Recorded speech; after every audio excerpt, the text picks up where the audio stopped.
Welcome back to the channel. I'm your host, Ken Johnson. So today we're actually going to be going on a trip to a place I've been to before, but I only was there for the winter. And so I was there January this year to bring in the new year with my in-laws. The fishing was great. The bite was on. Fish, I think this is catfish here, the way it's acting. Channel cat. Yeah, little low channel. Not a bad one. He'll cook. Alright guys, got another one on. So, fixing to reel him in.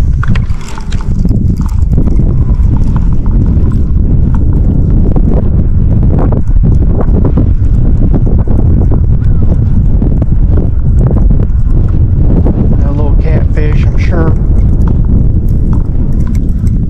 Back here. Yep, another little catfish. A little bit bigger. We'll get a nice little stringer and we'll have us a little fish fry later on. Guys, I've got this on a brim buster right here. Caught it with an Aberdeen.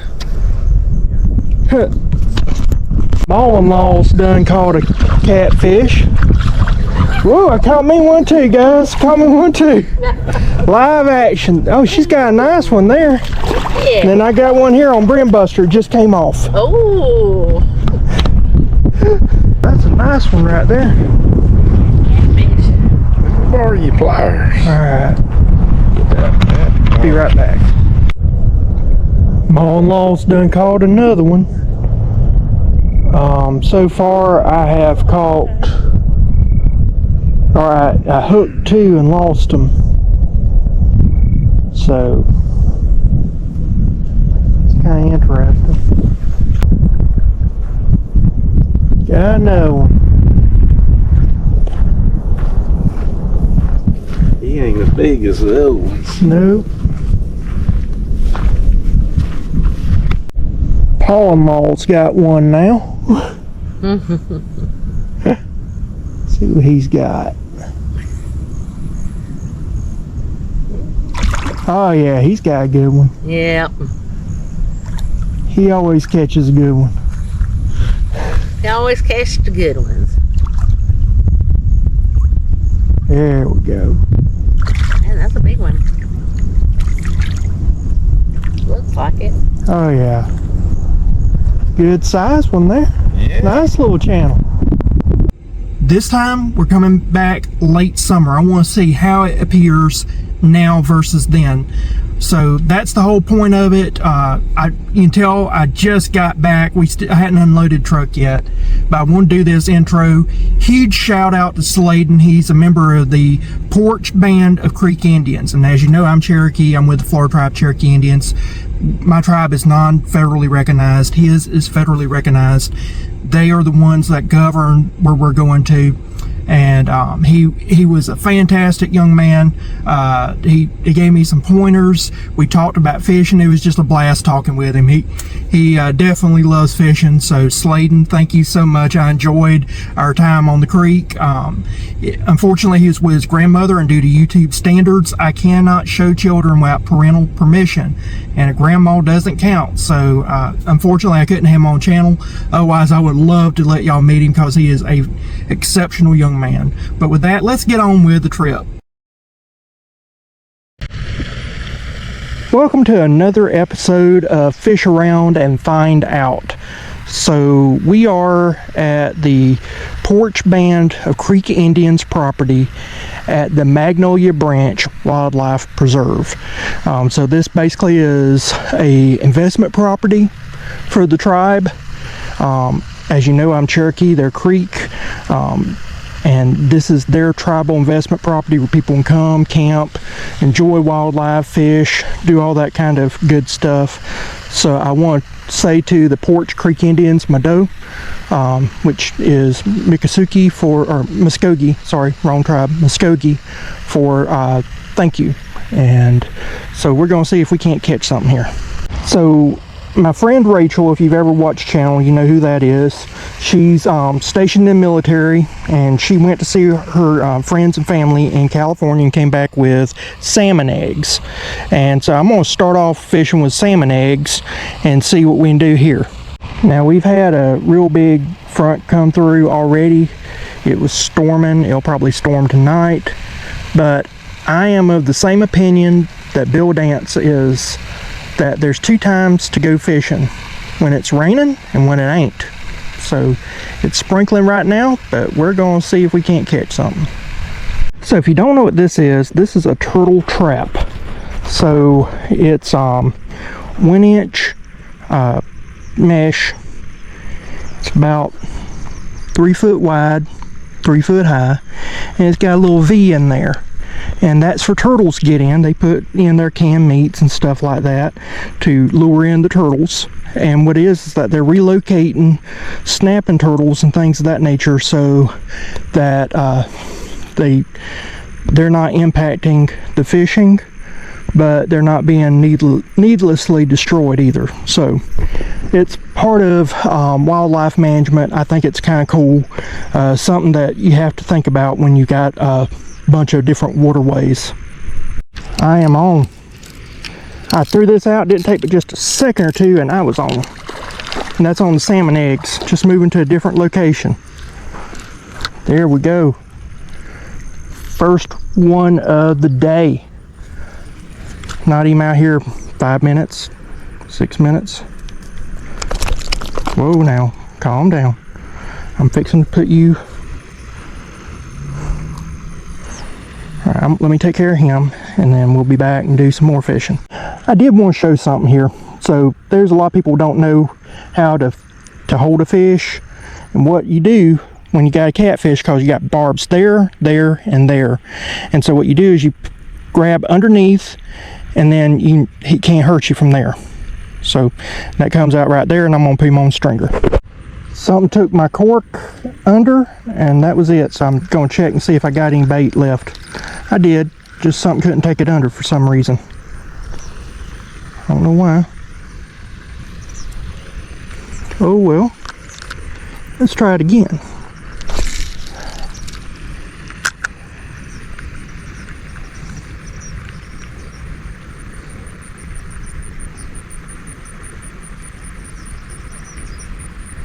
I was about to hit the button to reel it in, and it came up. So probably a small one. They tend to keep smaller ones here, but they got some big ones in here too. This pond, no matter how many they trap, it is still loaded down with turtles. I'm seeing turtles everywhere. I was talking to one of the guys that handles the management of this pond, and he said that they have just pulled out massive turtles of all types, and they've relocated, but it's like a never-ending battle. Once you get turtles in a pond or lake, it's near impossible to get them out, and they're competing with all the other fish and everything else. So you got to get them out. They choose to put them in lakes that no one really fishes, but that's I don't know if that's going to be a sustaining methodology for very long, because as these things take off, oh, there's one taking my cork, but as they keep populating, they keep breeding, and they don't have any predators, and that's where I think the problem is. They don't have any predators. Something was eating at this, but couldn't take my cork under. So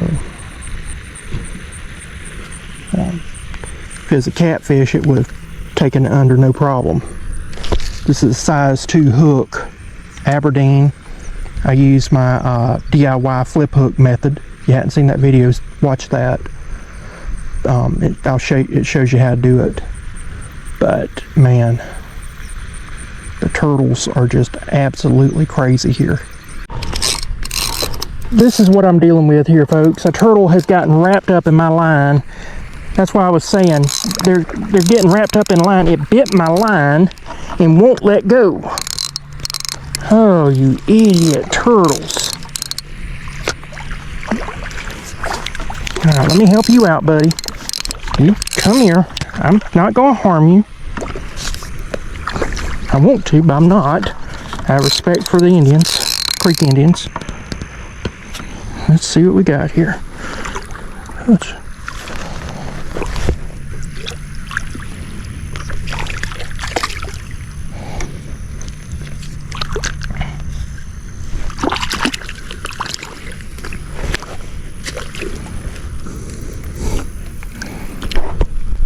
Ah, Shaw. This is fun. Come here. Come here. Come here. Come here.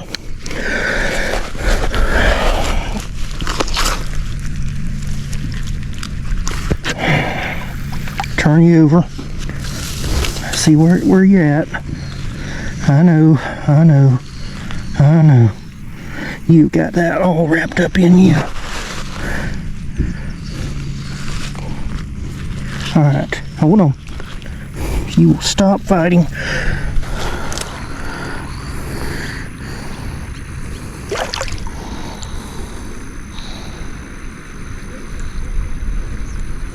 Look at the leeches and stuff. Wow. Alright, so this right here. There we go. There we go. He is unharmed.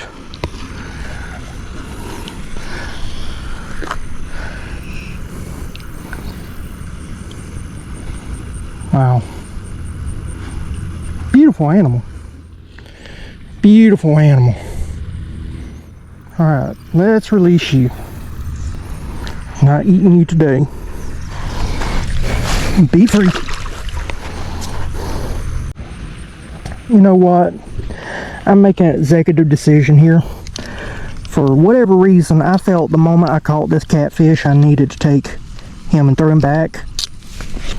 He was a fun catch.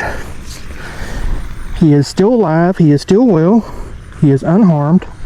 I'm going to release him and let him live another day. Don't you offend me. Alright, he is unharmed. See, white. Nope, no nothing. They live to fight another day.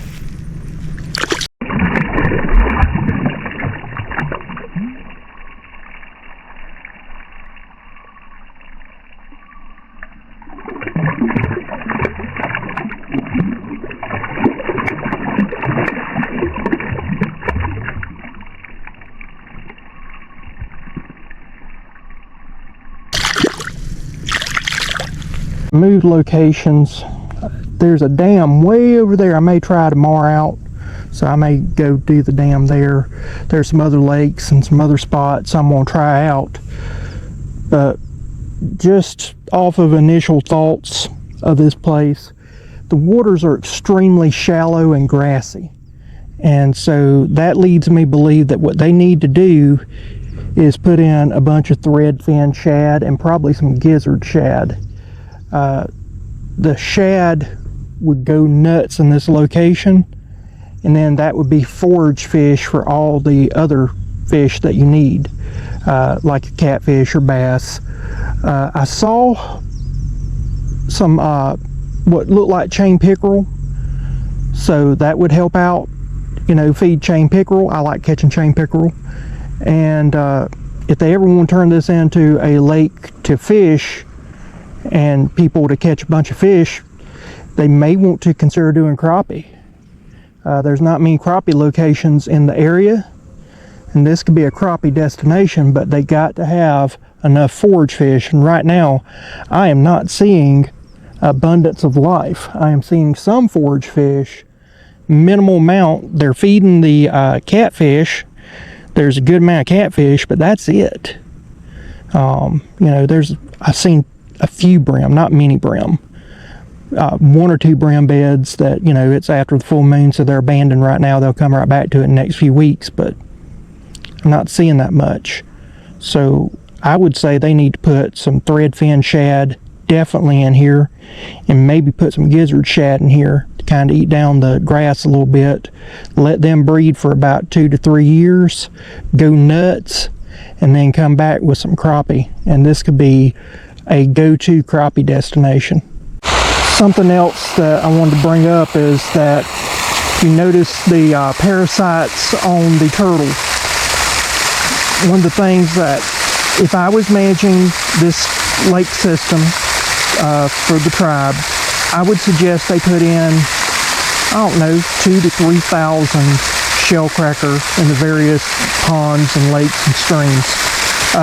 Shell cracker are going to be the only thing indigenous to this area that would eat those parasites and keep them down. And so you don't want those getting into a pond system or lake system. It can cause all kind of problems for your other game fish. And while they're fighting the turtles, I would be fighting the parasites with the shell cracker. Right there, some corn dog plants. There we go.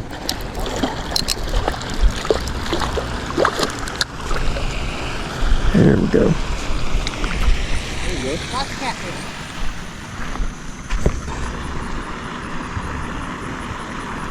Alright, I got one, guys.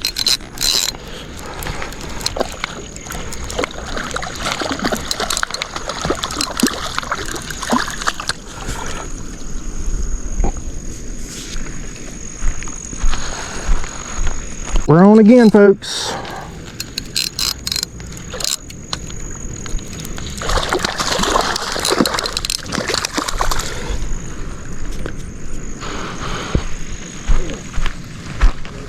So right now, Tasha and I, we're headed to the dam. That's going to be the deepest part of this water.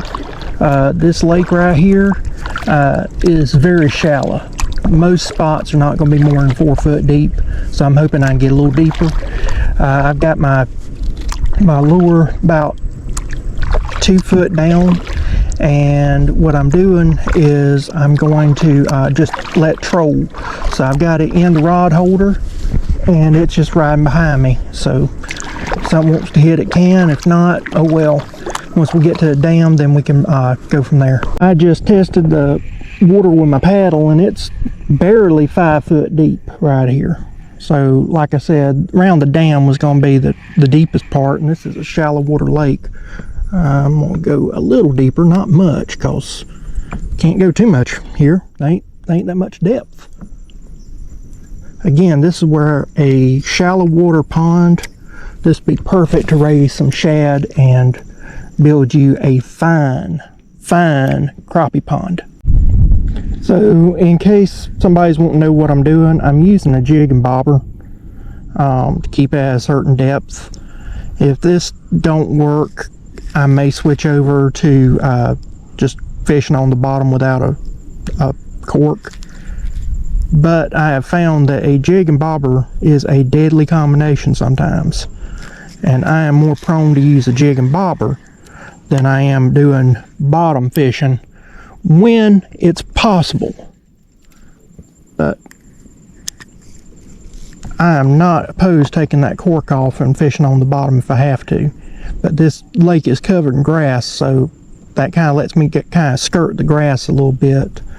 And the big ones generally will hit, but we've had some rains and it's throwing the fish off. There's a dead little catfish right there. Hate to see that, but that's nature. I just hope that was natural and not somebody mishandling the fish. That's what I hate about catch and release, is that even if the fish swims away, a lot of times if you mishandle it, and I'm guilty of it too, if you mishandle it, they'll end up dying. So that's the reason why I keep a lot of mine, is just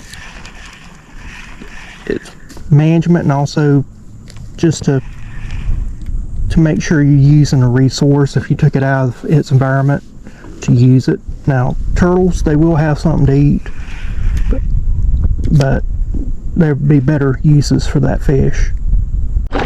Alright, so all in all, this is a beautiful place for camping, for walking, for enjoying nature. For fishing, I give it a solid 4 if you're looking for catfish, because they keep the catfish stocked, keep them fed. Anything and everything beyond that, forget it. It's like a 1. But catfish, you're going to get eating size catfish, and you're going to get enough to make a mess. You won't catch a lot of bass, you won't catch a lot of brim. It just, as I've said before, this is a boring system of lakes, and they got immense pressure. And when fish have boring lakes, they don't produce well. They don't do well. You've got to have structure. You've got to have places that they can spawn, that they can, hold up and hide, that they can prey upon other fish. And this just does not have it. And this lake, and the next lake, and the next lake, and so forth and so on, are all cookie cutters of each other. And so that means that you're just not going to get what you would typically want out of a lake. This is almost farm pond setup, if that much. Best service they can provide besides aesthetics is irrigation for farmland, because it's not doing much for fish. Alright, I was trying to video a segment and my GoPro kept dying on me, but this is day 3 of Fish Around and Find Out. And so day 1 we caught a catfish, day 3 we caught 3 catfish, and then went out on the kayak. And so this is day 3. So day 2 was the 3 catfish. We're going to try to catch catfish. I'm not going to spend much time. It is hot, super duper hot, and we've already done catfish. Been getting more turtles than anything. Looks like that lady caught something, I don't know what.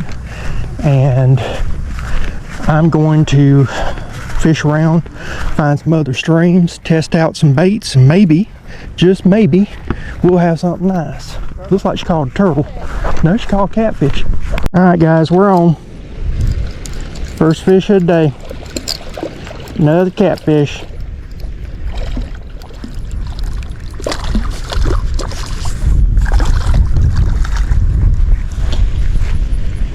Nice little eater. That catfish been out my hook, so what I'm doing is I'm making me another DIY automatic flip hook. Takes just a small amount of time to make it, and this right here will catch some fish. Everything's straight, true, done. If you want to see how I do it, I've got a full-length video on how to do it. I'll put the description here, but yeah, that's what it looks like. Alright, so I'm going to tell you a little secret. There's a couple got mad at me and left because I was catching fish and they were not. And I'm going to tell you why I was catching the fish and why they were not. Along this whole lake here, you're not going to see much depth change. And that's because this is a boring lake setup. It's just boring. And if it bores me, imagine how much it bores the fish that have to live here every day. And so bigger fish like depth. And so this right here is a deeper section. You got maybe a 3 to 4 foot drop versus a 1 to 2 foot drop over there where they was fishing. It is like 11 o'clock in the morning. I got a late start today, folks. I slept in. I'm on vacation. So they were where it was getting hotter. This is one of the few spots you can go to where it's cooler. And just like I don't like to be hot, the catfish don't like to be hot. And so that's the reason why I'm catching catfish and they're not. Because I found some little bit of diversity in this very bland, boring lake. And that is where I'm catching the fish. And you can do that too wherever you're at. If you'll find something that's a little different, a little structure, a little depth, that sometimes will mean all the difference in the world between you catching something and you not. Okay, I'm about to leave this spot. It is getting hot, but my mama, I promised her I would do this. So she gave me these spiced gumdrops, and her belief is that people will watch anything on YouTube. And so she said this is a wacky, crazy bait, and she believed it would work. Now the bite has turned off, so I may do this again, but I told her I would definitely give it a shot. So I'm going to turn this over and see if maybe that will happen. And I'm working on a bait recipe right now, and AI told me, they kept telling me to add sugar to my recipe, and I asked AI why, and AI said fish love sugar, and that's the reason why I kept adding sugar to my recipes I'm working on. So we're going to give this a shot. Maybe the sweets is what the catfish want. If that's the case, that's good information to have. AI tends to believe this is going to work. It's in the heat of the day, nothing is biting, but I did have a bunch of little fish that were striking at this. They were not actually eating it, but pecking at it, so I could see the cork moving. So it does attract fish, just not big fish right now, but the big fish aren't moving. Tree up here that's turning kind of got red leaves and everything, that is a winged sumac. And if you find them with berries, those are fantastic to use to like stuff fish, or to boil with water and sugar and make what we call hillbilly lemonade. In the Cherokee, we call it qualla, which means good drink. So if you go up North Carolina to see the Cherokees up there, that area of land is called Qualla Boundary. Now you know why it's called qualla. Just a few feet away is the sumac, and these berries right here, they're kind of sticky and they're tart, got a berry lemonade flavor. So freaking good. They're so good.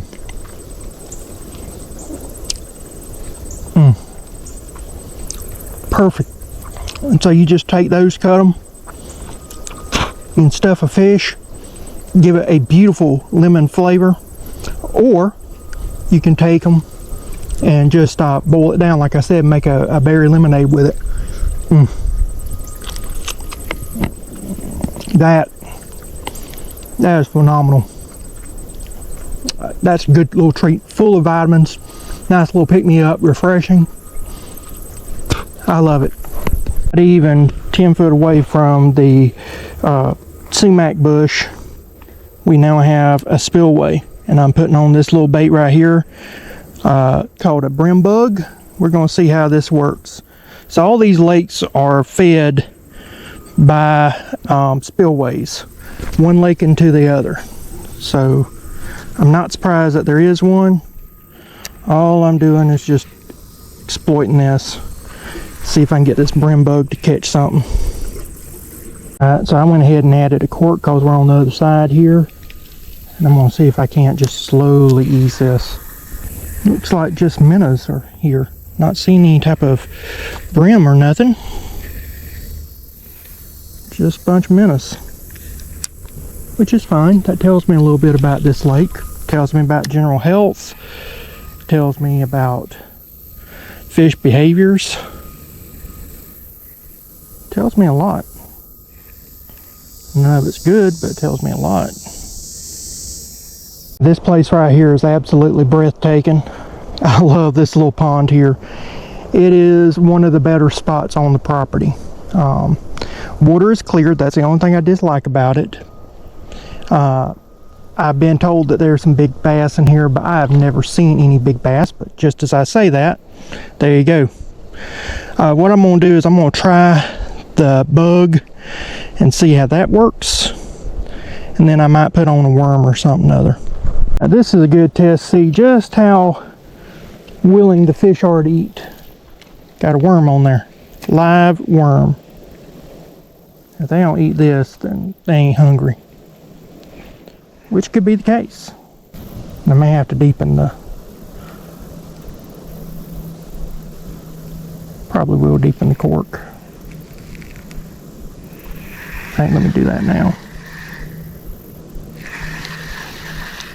I have a bunch of small little ones, but I want to get some big ones. If I'm going to catch a big one, or catch one, I want to catch a big one. Is that wrong? Do you think it's wrong when somebody says I want to catch a big one when they go fishing, instead of just being happy with what they catch? tell beginner fishermen all the time, be happy with what you catch, and then I say I want to catch a big one.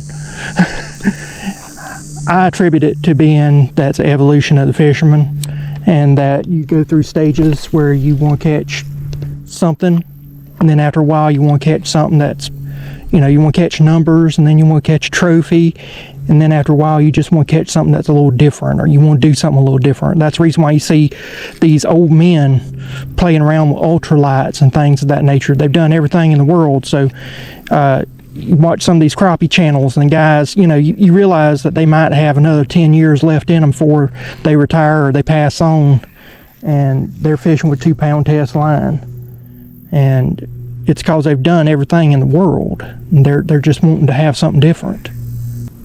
I'm still not saying that it's the lure, because nothing is acting right. And if nothing's acting right, then I don't think I have a good test for the product. And I just don't want to negatively say something about something other unless I have given it every opportunity. Now, if the worm catches something and the other didn't, okay, there might be something wrong with the bait. Got a fish that's not letting go of that worm. Let's get her in here. Alright. So it was on my DIY automatic flip hook. And that right there looks to be like a bluegill shellcracker cross. Maybe a female bluegill is what that is. But it got caught on that DIY automatic hook. Couldn't help itself, it had to get that worm. So there's that. Worm one, bait nothing. The bait has had infinitely more cast than the worm, so that tells me something. And they weren't trying to get that worm or that bait. They was trying to get that worm. So tentatively,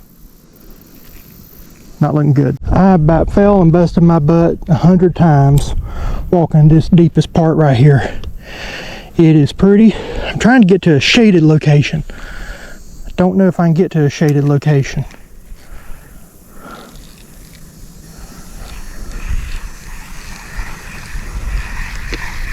I'm seeing a spot that's being guarded by fish. So anytime you see a grassy spot being guarded, that's always a good thing to target. Or a sandy spot being guarded, not a grassy spot, but a sandy spot.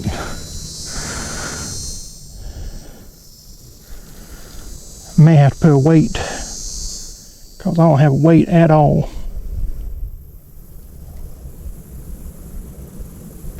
Okay, let's try that. There's a bass. Good size one too. Some's got it. Got a little bitty brim. Little bitty brim. But he got it. Boy, did he get it. Ooh. Okay. That's your color. Well, we got extended family. We've all been kind of hanging out with each other at different RVs and enjoying ourselves at this RV park.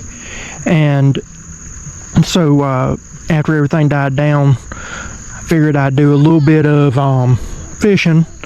My in-laws and my wife, they like to play card games. I don't play games, so fishing is what I do. And we were talking about some of the extended family, how shallow these lakes are and how night fishing really isn't a proposition here. And the reason for that is because, again, these lakes are so boring and lack any type of diversity that the fish get no respite from the heat. So it'll be like 5 o'clock in the morning, maybe 4 o'clock in the morning if you're lucky, before they get to cool down and feel like living, pretty much. And then by 6, 7 o'clock, they're finally eating.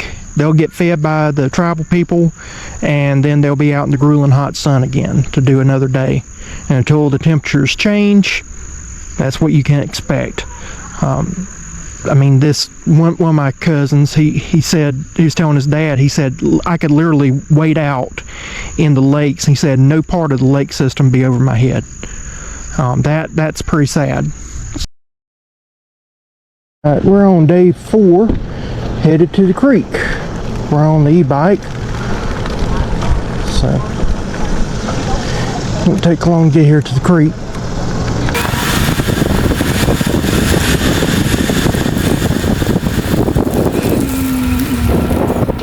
Alright, this creek is very swift moving, swifter than what I'd hoped. So I don't know what we're going to be able to do. What I'm doing is I'm looking for breaks. Fish are like humans. They want to have breaks. They want to have easy areas of rest. And so I'm hoping that the other side of this log produces enough of an eddy that... Nah. Okay, I'm just going downstream, seeing if anything might hit. Trying to find some areas of slack water, anything of that nature, but man, there is hardly any slack water, any structure. You'd have to go for miles to find something on this creek fishable, I think. Alright, let's get on to another area and see if we can't get on some fish. Nothing else, we can always go back to the lake and catch catfish. Another spot that's more shaded, but still extremely shallow. My goodness, is it shallow. Nothing here seems to be deep. We're gonna see what we can do here. I mean, grass mats everywhere. No water flow what to amount to anything. I don't know if you can see it or not, but over there on that ledge there, the water is probably a good, I would say, 4.5 to 5 foot down from where it should be. I don't know if we just came at the wrong time or what the issue is, but everything is needing water. We've had rain, so I don't know what the problem is, but they've got all this grass here growing up. A little depth would kill some of the grass, especially that type of moss-like grass, and it would definitely give a lot more resources for the fish. So I don't know what's going on with the ponds, but every pond I go to seems to be worse than the other. I'm right here at another little backwood spot. This place does have a ton of backwood spots that you can go to. This looks the juiciest. It's also the muddiest, which might actually help with this lure, because it is white, and maybe that is what I need, some muddy water to make this lure work. And this, ironically, is the only place got some dead stuff, dead algae, things of that nature, and it may have some depth. That would be nice. Alright, there's been some fish hitting out in front of me. Been giving this a old college try. There is some dead algae or something other on the bottom. So I've been trying to not get it hung up, because this likes to hang up in the algae real bad.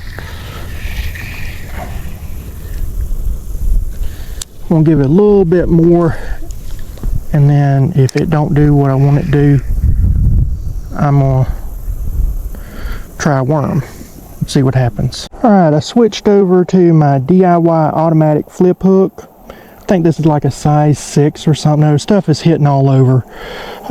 Nothing was hitting the digger's tail brim bug, so I decided to go with this red worm.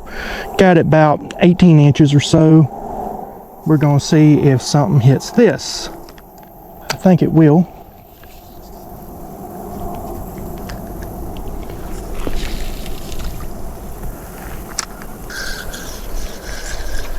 I'll going to go ahead and deepen this a little bit more because there's no weight on the worm. I'm doing it weightless.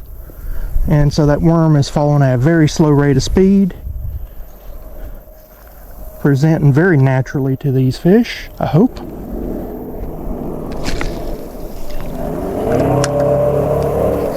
Guys, camera shut down on me, but I did catch a brim. So that shows that worm did better than the artificial, which isn't surprising. Alright guys, so been fishing out here. GoPro has been going through batteries left and right. It's hard getting footage in this Florida heat, or actually Alabama heat. I'm in Alabama. But I get maybe 5-10 minutes if I'm lucky, and then I've got to turn it off, otherwise the thing overheats, batteries try to swell up, and it gets to be dangerous and catch on fire. You just really don't want that. My brother-in-law told me about these new batteries that are supposed to be for GoPro. If they work, I might do a review, but I've been catching a few bluegill, not many, but we'll check and see if we can catch a few more at this location. Then we'll go on and see what happens. All these places look beautiful, but there's no fish in them. It's just water running. Every once in a while you'll see a fish, but nothing. Just lots and lots and lots of clear water, grass, shallow water, a few turtles, but you're just not seeing a lot of fish. Tossing in here, but I can just about tell you nothing's going to hit. I mean, I'm looking at all this clear water and I'm not seeing a single fish. Either they got to be the best hid fish I've ever seen in my life, or this is just acres and acres and acres of nothing but water and no fish. And I think it is the latter rather than the former. I mean, it's beautiful. It's absolutely beautiful, but I'm not one that just goes in for scenery. When I go somewhere and they have fishing opportunities, I want to fish.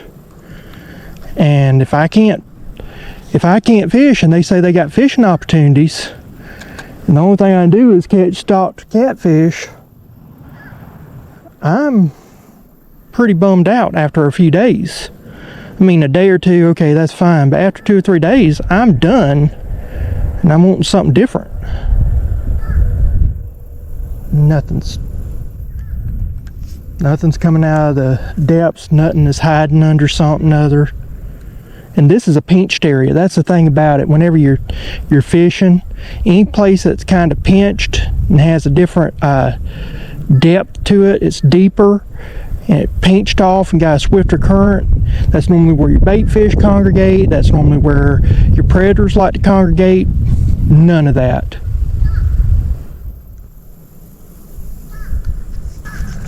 And I've seen some bass and stuff in here, but not enough to amount to anything.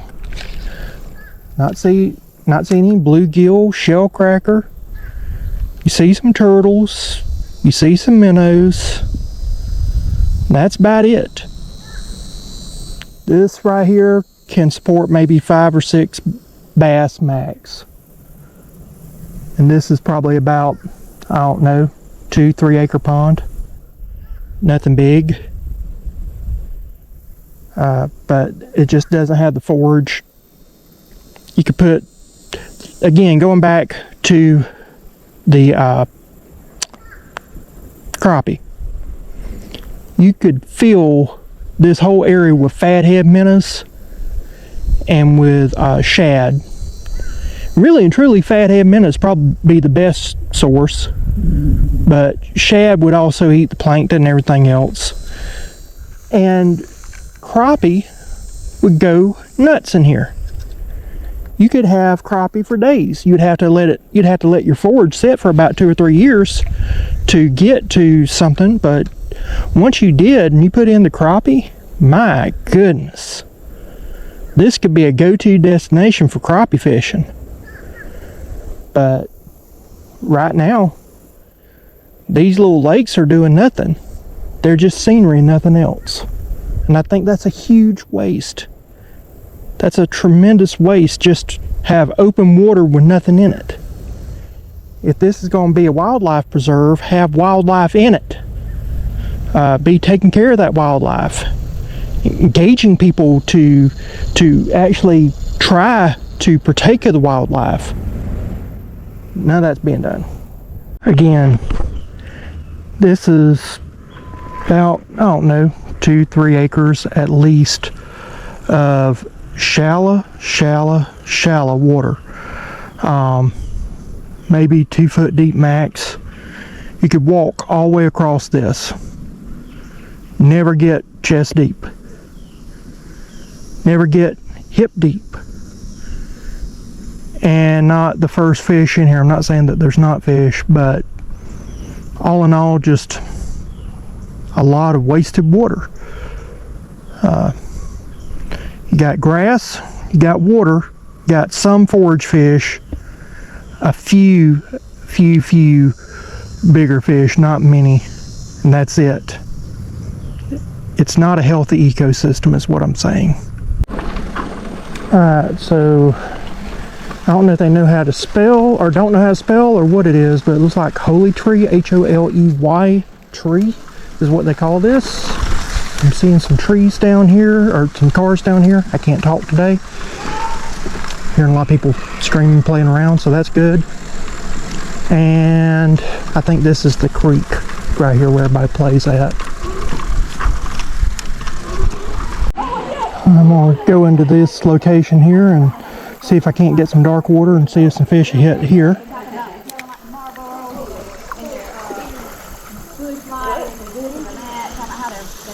Ooh, something just hit. Oh, that's a little minnow. Got a little minnow hitting it.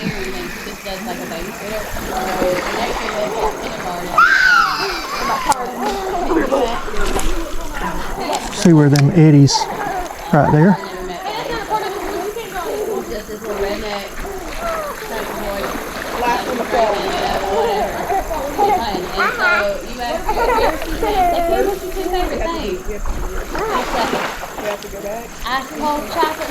See how this goes.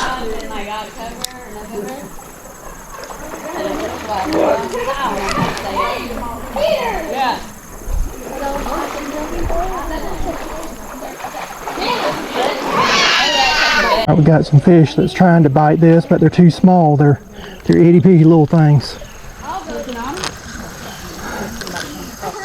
We got worms on. That young boy over there, that he's with the Creek tribe.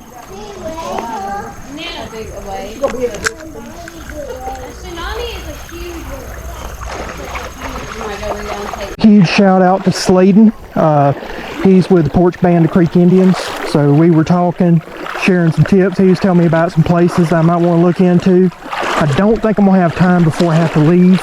We're having to deal with a lot of tubers blowing out these areas, but he and I fished due to YouTube standards.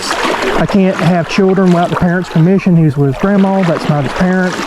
So I couldn't film him, but I do want to mention him. Great young man. And so I'm going to see what happens here. We're just going to kind of fish along here. Alright, going to head on back. Really this park is good for about 2 days, 3 days, and then that's it. It's not something that I do for extended stay. There's just not enough to do, especially fishing wise. Once you've caught enough catfish that, I mean, they're stock catfish to begin with, so once you caught enough of them that you're like, I'm good, it's cute, but that's it, then you kind of want to do something different. Most people like bass fishing and brim fishing and crappie fishing, and you just don't have that here. Little micro pond, little offshoot of the main pond that I've been catching catfish on, and so I'm looking at some bluegills and things of that nature. They're here, just gotta get them to bite.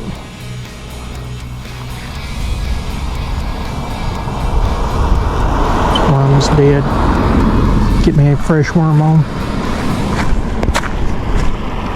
Now what's neat about this is that this little micro pond is a lot deeper than the main lake.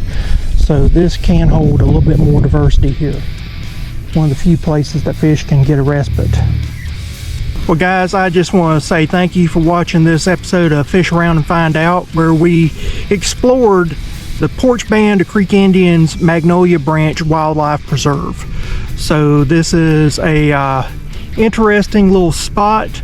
It's a nice little RV park that you can get away for 2-3 days. I wouldn't spend no more than about 3 days here. It's really ain't got that much going on.